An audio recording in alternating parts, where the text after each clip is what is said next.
Can a single delay end a whole season?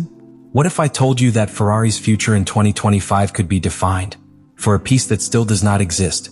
Stay, because what is happening inside Maranello is much more serious than you imagine. The core of the problem lies in the delay of the key update, a piece designed to correct precisely the imbalances of the SF25. This improvement, which includes a deep review of the rear suspension and aerodynamic flow towards the diffuser, will not be available until after the Canada Grand Prix. That means that Ferrari must survive without its most important solution for at least 10 rounds of the championship, an eternity in the context of Formula One modern, where every tenth of second loss translates into points that will not return. And this is where the situation acquires strategic gravity. The current Formula One does not allow sustained errors. The window of opportunity for a team that aspires to the title is reduced. McLaren has begun strong, Mercedes is consolidating with a reliable car, and Red Bull, despite its internal turbulence, continues to add consistently. In that panorama, each career without improvements pushes Ferrari further from the real struggle for the championships. The margin of error is null and the clock progresses against it. The problem becomes even more complex when the human factor is added. Leclerc, who hoped to build on his great performance of 2024, meets a car that does not respond as expected. And Hamilton, who has abandoned Mercedes with the hope of a glorious career closure, has openly expressed his frustration in the absence of technical progress. Both pilots have had to modify their driving style to try to squeeze how little the SF25 offers, without conclusive results. This context not only generates pressure on the technical team, but also about the general directorate of Ferrari. Development decisions, update calendar management, internal communication, and efficient use of resources are under scrutiny. The narrative inside the paddock begins to change. There is no longer talk of a Ferrari aspiring to the title, but of a Ferrari who runs against himself to avoid another season of unfulfilled promises. The tragedy here is not only the delay, but what symbolizes. Delaying a critical improvement is to recognize that the base design has unresolved failures. And in a season where margins are so narrow, that kind of recognition can make the difference between being a contender or being forgotten. Thus begins, therefore, the 2025 season for Ferrari, not as an assault on the title, but as a career against time, frustration, and undeemed errors. The key update of the SF25 is not the result of chance or a single specific error. It is the direct consequence of a series of evil strategic decisions, internal development problems, and the external interference of new technical regulations.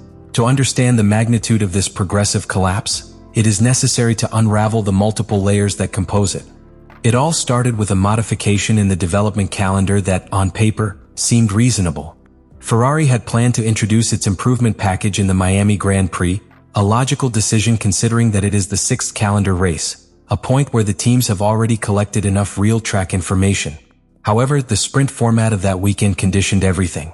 In these compressed weekends, the bundles only have a single practice session before entering classification, which prevents new pieces from validating safely.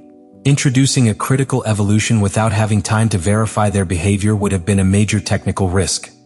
Therefore, it was chosen to postpone the improvements to Imola. But that strategy was also frustrated. The accumulation of contradictory data and unresolved problems with the correlation between wind and track tunnel caused Ferrari to decide not to compromise their resources with a package that still did not offer performance guarantees.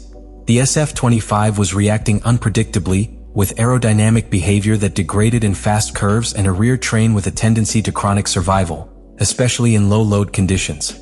At the same time, an external, unexpected but decisive factor broke into the stage: the new technical directives of the FIA. From the Grand Prix of Spain, it would be mandatory to comply with a new regulation on the flexibility of the front wings, designed to stop certain designs that touched the regulatory limit. This apparently lower modification involved redesign key pieces of the car. Ferrari, like many other teams, was forced to paralyze part of its current development to adapt to this new regulations.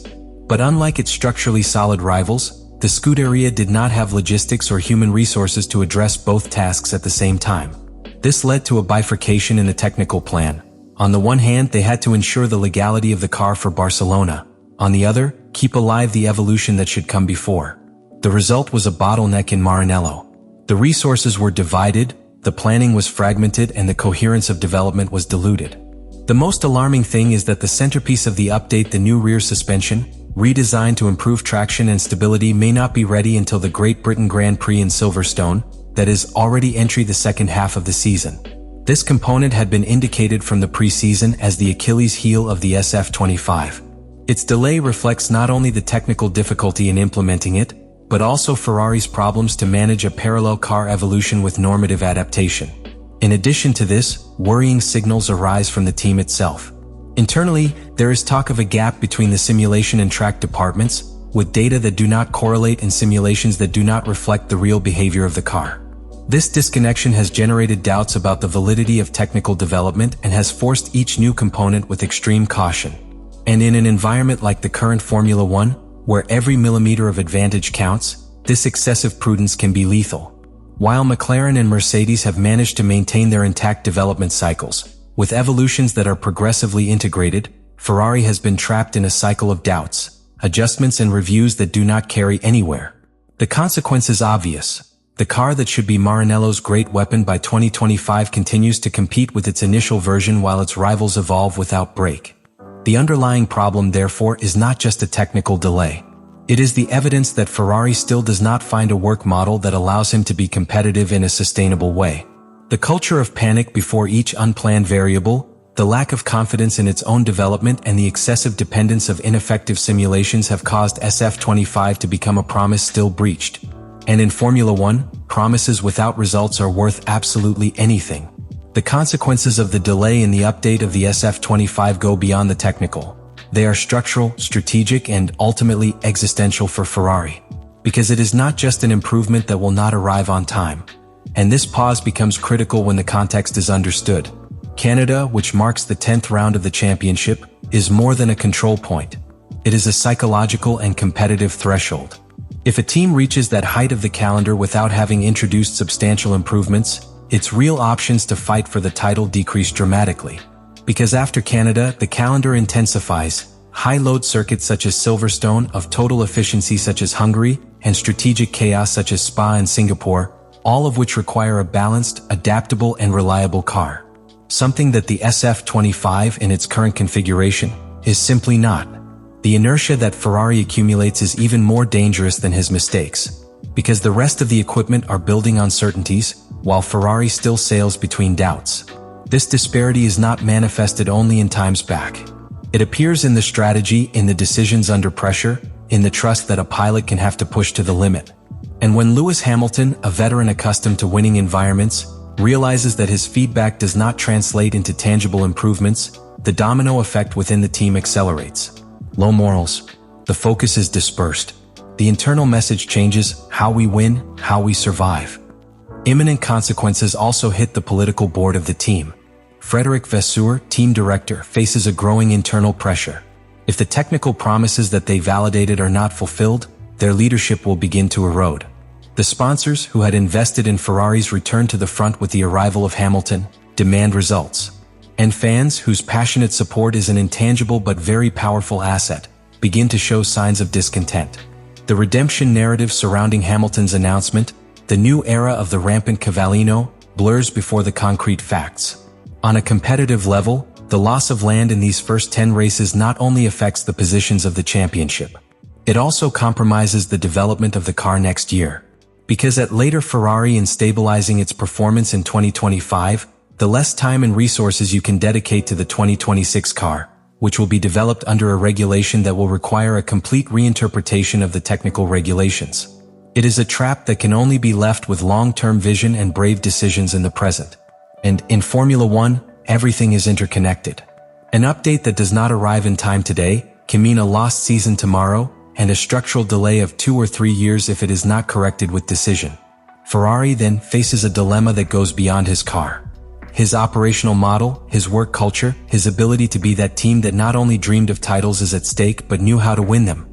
The Ferrari case in this 2025 season is not simply a technical anecdote. It is a deep reflection of the structural challenges facing a team that loads on their shoulders not only its history, but also the expectations of millions.